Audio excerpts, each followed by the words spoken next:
సిటీకి దూరంగా చంపానగర్ అనే ఒక గ్రామం ఉండేది. ఈ చంపానగర్ పేరు వెనుక చాలా ఘోరమైన సంఘటన ఉంది. సిటీ నుండి దూరంగా ఉన్న కారణంగా ఈ ఊరిలో దుకాణాలు లేకపోవడం వల్ల చాలా సమస్యలు ఉండేవి. ఏ సామాను తీసుకోవాలన్నా నేరుగా సిటీకి వెళ్లాల్సి వచ్చేది. అదే ఊరిలో చంప ఇంకా చిన్ని చెల్లెలు చమేలి వాళ్ళ నాన్నతో కలిసి ఉండేవారు. తల్లి, నేను సిటీకి ఒక పని మీద వెళ్తున్నాను. కొన్ని రోజుల్లోనే తిరిగి వస్తాను. అప్పటి వరకు మన ఇంటిని జాగ్రత్తగా చూసుకోండి, సరేనా? నేను వచ్చేటప్పుడు ఏం తీసుకొచ్చాను? నాన్న, నా కోసం సిటీ నుండి చాట్ ఇంకా పకోడీలు తీసుకుని రండి. నాకైతే సమోసా ఇంకా పానీపూరి. మంచిది మంచిది, తీసుకొని వస్తాను.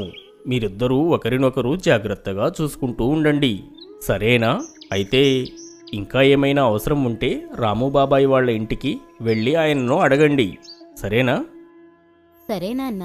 సరే, నేను వెళ్తాను. చంప ఇంకా చమేలి గుమ్మం బయట నిలబడి వాళ్ళ నాన్నని పంపిస్తారు. అక్క, మనం చాట్ తింటాము, భలే మజాగా ఉంటుంది. మజా అయితే వస్తుంది. కొన్ని రోజుల తర్వాత చంప ఇంకా చమేలి వాళ్ళ నాన్న సిటీలో తన పని పూర్తి చేసుకుని తిరిగి వస్తాడు. తనతో పాటు వాళ్ళిద్దరికీ పానీపూరి ఇంకా చాట్ కూడా తీసుకొస్తాడు. చమేలి నాన్నని చూసి చాలా సంతోషిస్తుంది.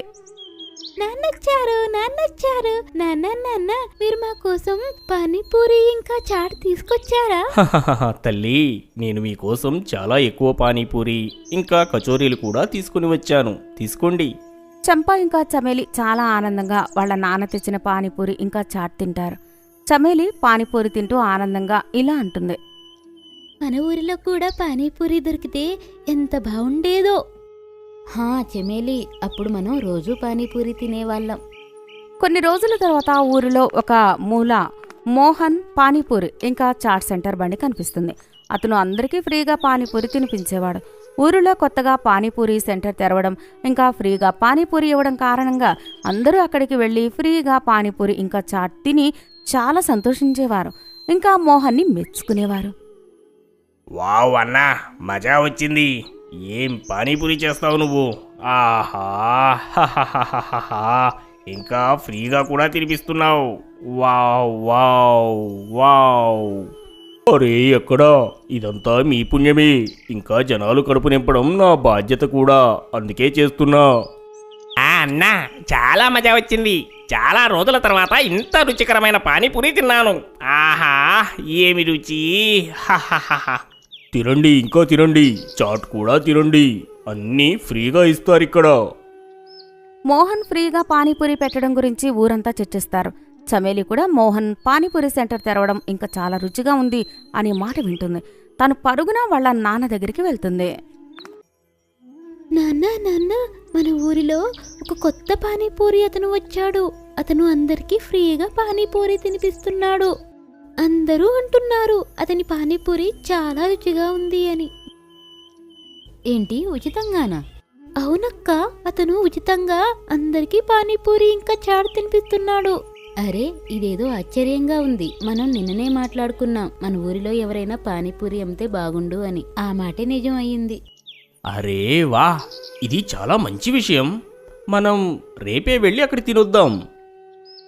సరే నాన్న. మరుసటి రోజు నుండి మోహన్ పానీపూరి బండి దగ్గర జనాలు రావడం ఎక్కువైపోతారు. ఆ ఊరిలో వారందరూ మోహన్ పానీపూరి ఇంకా చాట్ రుచి చూడాలనుకుంటారు.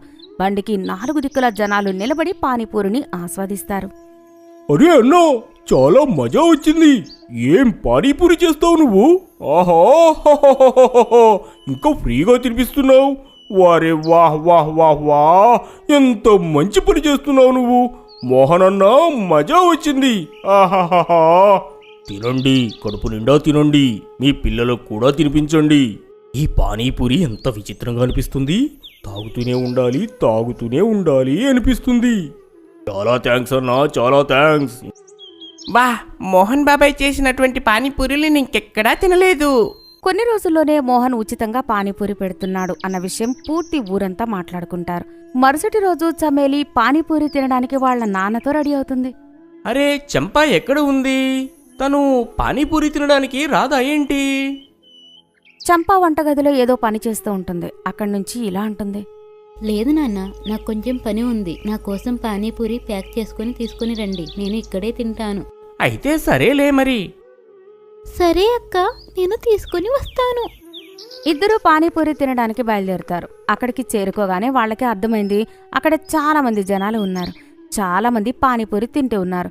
చమేలి ఇంకా వాళ్ళ నాన్న చాలా సంతోషిస్తారు. ఇద్దరు మోహన్ దగ్గరికి వెళ్తారు.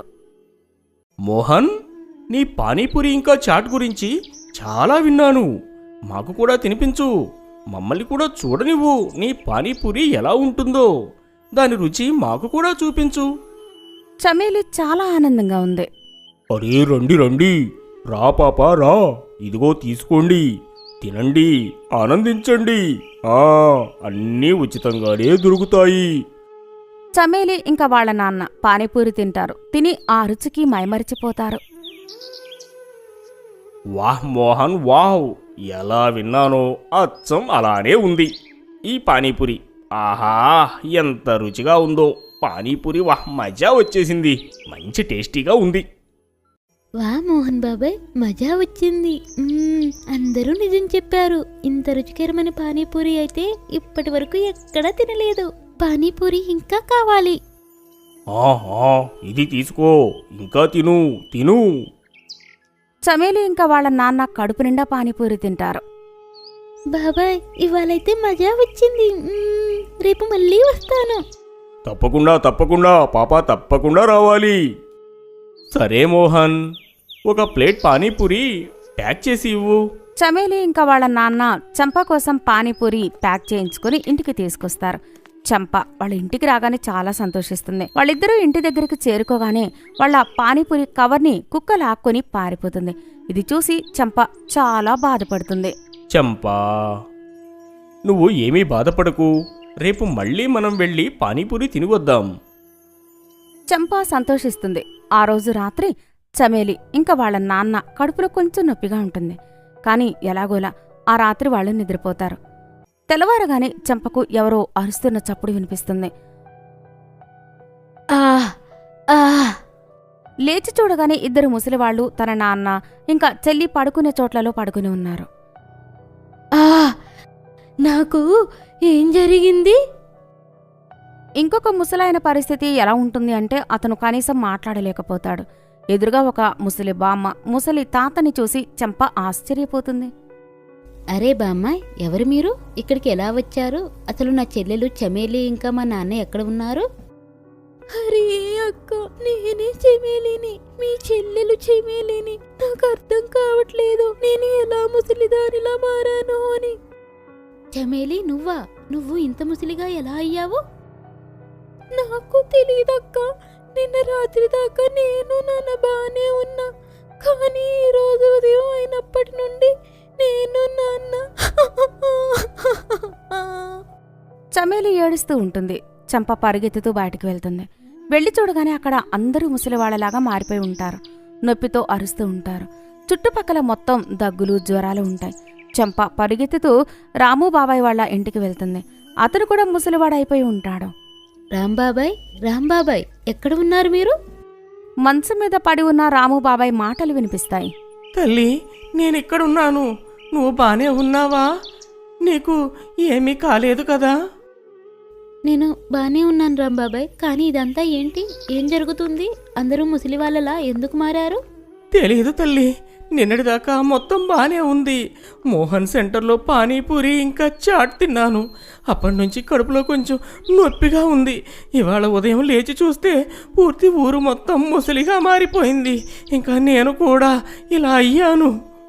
అది ఆ పానీపూరి తిన్న తర్వాత నుంచే అందరికీ ఇలా జరుగుతుంది. చంపకి అనిపిస్తుంది ఇందులో ఖచ్చితంగా మోహన్ పానీపూరి వాడి హస్తం ఉంది అని. లేకపోతే ఎవరైనా పానీపూరి ఇంకా చాట్ ఫ్రీగా ఎందుకు తినిపిస్తారు? రాత్రి కాగానే చంపా దాక్కుని మోహన్ బండి దగ్గరికి వెళ్లి చూడగానే అక్కడ మోహన్ కనిపిస్తాడు. అతను గట్టిగట్టిగా నవ్వుతూ ఉంటాడు. ఇది పానీపూరి కాదు, ఇది ఆ రసాయనాల ప్రభావము. ఇంకా నేనెప్పటికీ ముసలివాడిని కాను. చంపా దాక్కుని ఇదంతా చూస్తుంది. ఇంకా అతని మాటల్ని వింటుంది. ఆహా, అయితే ఇదా విషయం. మోహన్ సంతోషంతో ఎంత పిచ్చివాడు అవుతాడంటే ఆ రసాయన బండి మీద నుండి పడిపోయిన విషయం కూడా గమనించడు. అతను తన బండి తీసుకుని అక్కడి నుండి వెళ్ళిపోతాడు. చంప ఆ రసాయనం డబ్బా తీసుకుని ఇంటికి తీసుకొస్తుంది. మరుసటి రోజు చంప చాలా రుచికరమైన భోజనం తయారు చేస్తుంది. అది తీసుకుని మోహన్ దగ్గరికి వెళ్తుంది. మోహన్ బాబాయ్, నాకు కూడా పానీపూరి ఇవ్వరు? చంపాని చూసి మోహన్ ఆలోచనలో పడిపోతాడు. అరే, ఈ అమ్మాయి ఎలా తప్పించుకుంది? ఏం పర్వాలేదు, ఈరోజు ఈమె ఆయుష్ని కూడా లాక్కుంటాను. అరే పాపా, రా రా, నువ్వు కూడా తిను, ఇది తీసుకో. కానీ నాకు ఒక షరతు ఉంది. మీరు ఇన్ని రోజుల నుండి మాకు ఫ్రీగా పానీపూరి తినిపిస్తున్నారు కదా, అందుకే ఈరోజు నేను కూడా మీకోసం ఒకటి తెచ్చాను. తీసుకోండి. ముందుగా మీరు నా చేతులతో వండిన రుచికరమైన భోజనం తినండి, అప్పుడే నేను పానీపూరి తింటాను. చంప భోజనం ప్లేట్ని మోహన్కి చూపిస్తుంది. మోహన్ అన్ని రకాల రుచికరమైన భోజనం చూసి ఆగలేకపోతాడు. అరే, ఇంతేనా? అరే, నేను ఇప్పుడే తినేస్తాను. మోహన్ భోజనం తినడం పూర్తి కాగానే అతను ముసలివాడిలా మారిపోతూ ఉంటాడు. అరే, ఏం జరుగుతుంది నాకు?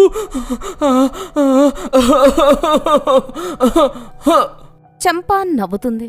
నీకు అదే జరిగింది. నువ్వు ఊరి వాళ్ళకి ఏమైతే చేశావో, నీ సొంత రసాయనం నువ్వే రుచి చూడడం ఎలా అనిపించింది? పిశాచి పానీపూరివాడా, నాకు అప్పుడే అనిపించింది ఏదో తేడా అయితే జరుగుతుంది అని. పానీపూరివాడు మెల్లమెల్లగా ముసలివాడిలా మారిపోతూ ఉంటాడు.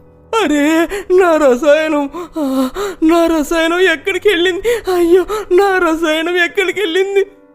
నీ రసాయనం, నీ మొత్తం రసాయనం రుచికరమైన భోజనంతో పాటు నీ కడుపులో ఉంది. అప్పుడు ఆ పిశాచి మోహన్ ముసలివాడిలా మారుతూ మారుతూ మాయమైపోతాడు. మెల్లమెల్లగా ఊరిలో వారందరికీ తిరిగి వాళ్ళ వయసు తిరిగొస్తుంది. అరే, చూడండి, నేను మళ్ళీ మామూలు మనిషిని అవుతున్నాను. నా వయసు తిరిగి వచ్చేస్తుంది. చమేలి ఇంకా తన నాన్న కూడా తిరిగి వారి వయసులోకి తిరిగి వస్తారు. చంప యొక్క ఈ సాహసానికి ఊరి ప్రజలందరూ తనని మెచ్చుకుంటారు. అరే చంపా, నువ్వు ఒంటరిగా మన ఊరి ప్రజలందరి ప్రాణాలు కాపాడావు. నువ్వు అద్భుతం చేశావు. లేదు రాము బాబాయ్, ఇదంతా మిమ్మల్ని చూడడం వల్లే నాకు తెలిసింది. ఇంకా ఆ భూతం పానీపూరి వాడికి బుద్ధి చెప్పగలిగాను. వా చంపతల్లి, నీ చురుకుతనం ఇంకా తెలివితేటల వల్ల ఈ రోజు పూర్తి ఊరు మొత్తం తప్పించుకుంది. నాకు నిన్ను చూస్తుంటే చాలా గర్వంగా ఉంది తల్లి. అప్పటి నుంచి ఆ ఊరివారు ఆ ఊరి పేరును చంపానగరంగా మార్చారు.